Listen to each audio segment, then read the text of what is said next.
What's up? What's going on? So I decided to tackle this issue. It's gonna be about DJ Quik burning his check. That thing came back up. Um, as someone who followed Quik for a long time, and I used to buy his records and his productions. Obviously, with Second to None and with Sugar Free, and um, his work with Tony Tone, and him working with Elder Barge and different things. And obviously when he worked with Tupac and when he worked on Death Row, did work with Easy and all that. And I go back with Quick, with the whole thing. And some things I definitely like.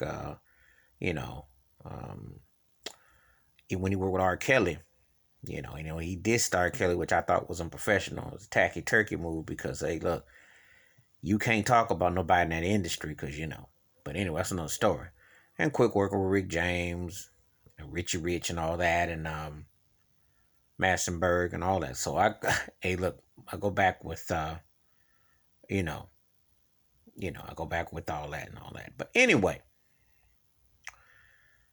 he burns his check, and he wants people to feel sympathy for him. And he said in different times, because I remember he did Home Alone with G1. G1 was his sidekick, production, what have you. Home Alone with R. Kelly, with the beats and the grooves and stuff like that. You should have proper credit. So it's all about on deals that you sign, things that you pay, you take cash on. So he said it wasn't properly credited. And he talked about in the club with 50 Cent. I know he did the claps with that, different things with that, different projects. Talking about that King Kunta with Kendrick Lamar, different things. He's talking about different projects. And I know Quick done some stuff on the production end because if you ever follow Quick's career, you know what he always says: 95% of success comes from producing for others. He's only at 5% success on his own. But anyway, burning your check. If you don't have right lawyer representation, who do you blame? I remember he had a bad deal with Profile Records, then they got bought out by Arista. And when Clive Davis got dropped, L.A. Reid came in, told Quick, said, we only want you as a producer. That's it. Now, he had gold records and done quite well, but, they let him produce Deborah Cox. I remember he did some production. He had a few projects. He had done some stuff. Remixes for Janet Jackson, remixes with Whitney Houston, Bobby Brown, did some stuff.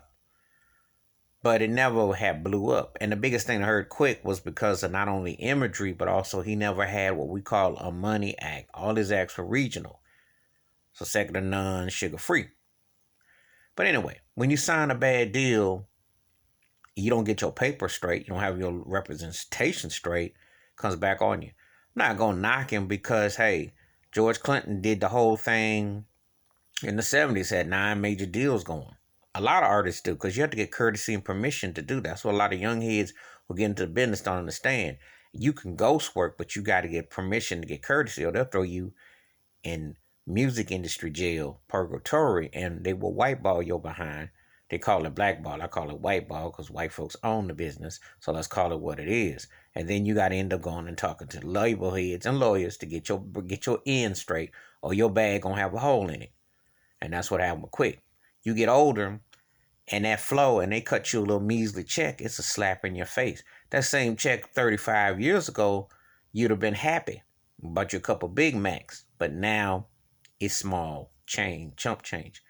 So seeing him burn the check is just a reminder that you gotta be careful what you sign from back then, because you don't know what your days are gonna be like ahead. And yeah, he's got bread, but this is a reminder of the slave mindset and the plantationist industry that they still own you. So anyway, that's my thoughts and takes about the DJ Quick burning his check and how it is on him as an artist that you have to take care of your own assets and representation because they don't care about you. And you can have multiple names. If you did, DJ Quick is a big fan of George Clinton. He should have learned how that went down because the P-Funk estate is owned by Bridgeport, which owns the catalog, which is what it comes down to. And do you get a check that can buy you a meal, or do you get you a check that can buy you a house? That's the thing that you gotta be careful about what you sign. All right, but that's my thoughts and takes about DJ Quick's burn and check episode. But give me your thoughts and takes. Please hit the like, subscribe, or welcome thoughts and comments, and I do respond. Thank you. Wash your hands, keep your mind clear, watch out for one another. And if you don't handle your business early, believe me, that industry will handle it for you. I'm out.